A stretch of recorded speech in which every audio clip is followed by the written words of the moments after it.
भाई चाय बेचते थे, आज देश बेच रहे हैं। आज हमारा जो है पूरा रेलवे बेचा जा रहा है। रेलवे बेच रहे हैं? बिल्कुल बेचा जा रहा है। खुले मंच पे मैं बात करता हूँ। प्राइवेटाइजेशन किया जा रहा है। भाई प्राइवेटाइजेशन का मतलब क्या है? आप हमको बोलिए ना, क्या है प्राइवेटाइजेशन का मतलब? ये भारतीय जो रेल है ना, ये इंडिया का सबसे बड़ा उद्यम है और ये भारत को इतना राजस्व कमा के देता है कि कोई भी गवर्नमेंट आती है वो देश को चलाती है उसी राजस्व से। मैं आपके इस चैनल के माध्यम से पूरे देश के तमाम आवाम से मैं ये प्रश्न पूछना चाहता हूँ कि आज के 5 साल बाद, आज के 10 साल बाद, आज के 15 साल बाद जब नई गवर्नमेंट्स आएंगी, आप जो कह रहे हो प्राइवेटाइजेशन, आप आज लीज पर दे रहे हो। 50 साल की लीज का आपने पेमेंट ले लिया। आज उस पेमेंट को आप स्पेंड करके अपनी गवर्नमेंट में चले जाओगे, क्या वो पेमेंट रखा रहेगा? अगली गवर्नमेंट आएगी, क्या वो पेमेंट उसके पास रहेगा जो देश चलाएगी? गवर्नमेंट देश चलाती है राजस्व जब पैदा होता है तब। जब राजस्व पैदा करने का सिस्टम ही नहीं रह जाएगा तो देश कैसे चलेगा? ट्रेन से आएगा ना, बुलेट ट्रेन चला रहे हैं भाई। बुलेट ट्रेन में कितना आदमी जाएगा आप हमको बताइए। आज तेजस एक्सप्रेस चल रही है लखनऊ से दिल्ली के लिए, आप बताइए कितना आदमी तेजस में यात्रा करता है? भाई आप हमको, मैं पूछना चाहता हूँ आपके चैनल के माध्यम से कि ये जो किसी दूसरे स्टेट का छोटा, जिसके पास में 400, 500 या 1000, 2000 रुपया होता है, वो आदमी वहाँ ट्रेन पे बैठता है 100, 200, 300 रुपए में किसी दूसरे स्टेट चला जाता है, जीविका यापन करता है। आप बोलिए क्या वो बुलेट ट्रेन से दूसरे शहर जा पाएगा? क्या वो तेजस से दूसरे शहर जा पाएगा? आपकी रेल रहनी चाहिए। रेल आपके देश की रीढ़ है। अगर इस रीढ़ पर प्रहार हुआ, देश खत्म हो जाएगा। बिल्कुल मैं पूरे मतलब एक जिम्मेदार नागरिक के तौर पर आप लोगों को बोलता हूं, अगर रेल खत्म हुई तो देश खत्म हो जाएगा। और रेल खत्म करने का काम किया जा रहा है। एक एक चीज़ें धीरे धीरे प्राइवेट की जा रही हैं, जिसके बारे में आप लोगों को बताना होगा। आप मीडिया हैं, मीडिया के माध्यम से देश दुनिया में आवाज़ जानी चाहिए। आप मीडिया हैं, मैं चंद लाइनें आपके बारे में भी कहना चाहूँगा कि मैं मीडिया, लिखा है क्या? मैंने लिखा हुआ है। मैं मीडिया बंधुओं के लिए कहना चाहूँगा, लिखा मैंने नहीं है। एक शायर कवि बहुत फेमस हैं, वो मतलब पुलिस डिपार्टमेंट से हैं उत्तर प्रदेश में। उनका कहना है, मुझे न तीर न तलवार की जरूरत है, सच कहने को बस अखबार की जरूरत है न तख्तो ताज की ख्वाहिश मुझे। ये आप लोगों के लिए है न तख्तो ताज की ख्वाहिश के लिए मुझे तो बस कलम में धार की जरूरत है। तो ये आपकी कलम है जो आज दुनिया तक हमारी आवाज़ पहुंचा रही है, क्योंकि आप डिजिटल मीडिया हो, प्रिंट मीडिया नहीं हो। ये आपकी कलम है। ये वह कलम है जो देश को आज हो रही, देश के साथ में जो ये हो रहा है बहुत बड़ा छलावा, वह देश तक पहुंचाने का काम करेगा आपका चैनल में, आपके चैनल में के माध्यम से। यह चलावा ही हो रहा है। धीरे धीरे करके चीज़ें प्राइवेट करते जा रहे हैं और लोग जुमलेबाजी में खुश हैं। लोगों को लगता है कि विकास हो रहा है, विकास हो रहा है, विकास हो रहा है। कैसा विकास हो रहा है? आप हमको ये बताइए। प्राइवेट सेक्टर के से जो काम कराए जा रहे हैं, यहाँ पर कुछ लोग जो हैं वो कह रहे हैं हम इंजीनियर के तौर पे भर्ती हुए थे, लेकिन लेबर का काम कराया। हाँ ठीक है। हमारा, जब मैं खुद का बोलता हूँ भाई, मैं टीचर हुआ करता था 2012 में। मैं टीचिंग करता था एक प्राइवेट स्कूल में। जब मैंने फॉर्म भर के मुझे रिक्रूटमेंट हुई, मैं पूर्वोत्तर रेल में ज्वाइन करने के लिए आया। भाई साहब यकीन नहीं करोगे, जब लेटर हमको मिला ज्वाइनिंग, आज गजब, उसमें लिखा हुआ था ट्रैक मेंटेनर इंजीनियर। दिल जो है ना बहुत खुश हुआ। ट्रैक मेंटेनर इंजीनियर, इससे पहले रेल से संबंधित नहीं था, ना ही मेरे गांव में कोई रेल कर्मचारी हुआ करता था कि मैं जान सकता कि ट्रैक मेंटेनर क्या होता है। बहुत खुश था, ट्रैक मेंटेनर इंजीनियर हूँ, मैं तो इंजीनियर होगा। मैं साइड का स्टूडेंट था। जैसे आया पहले दिन मुझको झवई टोकना समझ रहे ना, पकड़ा दिया गया झुआ सा, और एक लोहे का एक तारपंजीस आता है, उसको पकड़ा दिया गया।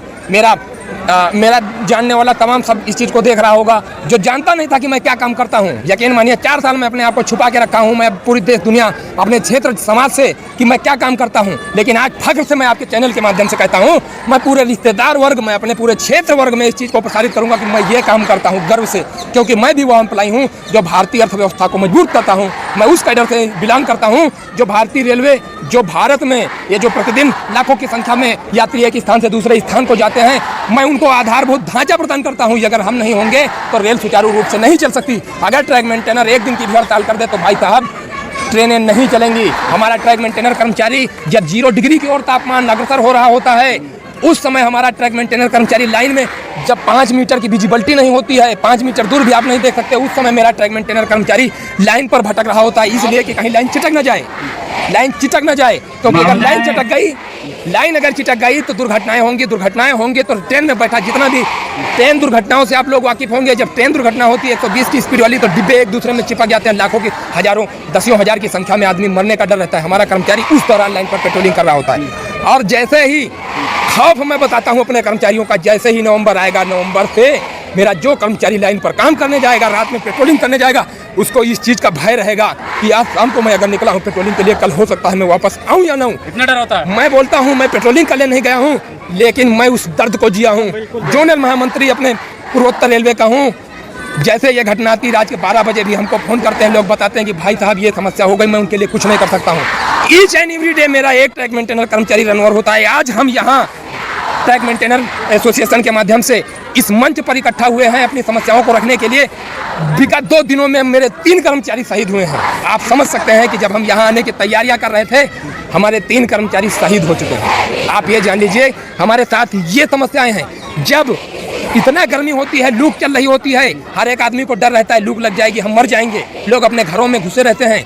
उस दौरान मेरा ट्रैक मेंटेनर कर्मचारी लाइन पर भटक रहा होता है कि कहीं बकलिंग ना हो जाए। अभी बुलेट ट्रेन की तैयारी चल रही है, कैसे देख रहे हो? भाई साहब बुलेट ट्रेन की बहुत सही, आपने बहुत अच्छा सवाल किया। बुलेट ट्रेन की तैयारी की जा रही है। आप बुलेट ट्रेन की तैयारी की बात कीजिए, ठीक है बुलेट ट्रेन की तैयारी हो रही मानता हूँ, लेकिन पहले जो आपके पास है पहले उसको संभाल लीजिए। जो आपके पास है उसको संभाल लीजिए, उसके बाद बुलेट ट्रेन लाइए, चाहे जो भी लाइए, सबका स्वागत है। जो चीज़ें हैं वो संभाली नहीं जा रही हैं। आप दूसरे को, भाई आप कह रहे हैं मैं लीज पर दे रहा हूँ, किस बेस पर लीज पर दे रहे हैं? यानी आप संभाल नहीं पा रहे तभी तो लीज पर दे रहे हैं। अगर आपसे संभल रहा होता तो आप लीज पर ना देते। डेवलप कर रहे हैं, बाहर जाते हैं, विदेश में घूमते हैं, वहाँ की देखते हैं, वहाँ की क्या बात है जी, क्या बात है जी। डेवलप कंट्री डेवलप कर रही है, उस तरह से अपने देश को डेवलप करना चाहते हैं। उस तरह से अपने देश को अगर आपको डेवलप करना है तो सबसे पहले शिक्षित करिए अपने देश को। अगर आप शिक्षा के क्षेत्र में काम करेंगे, अपने देश को शिक्षित करेंगे, देश की आवाम को शिक्षित करेंगे, मेरे भाई मैं बोलता हूँ देश बदल जाएगा, देश सुधर जाएगा।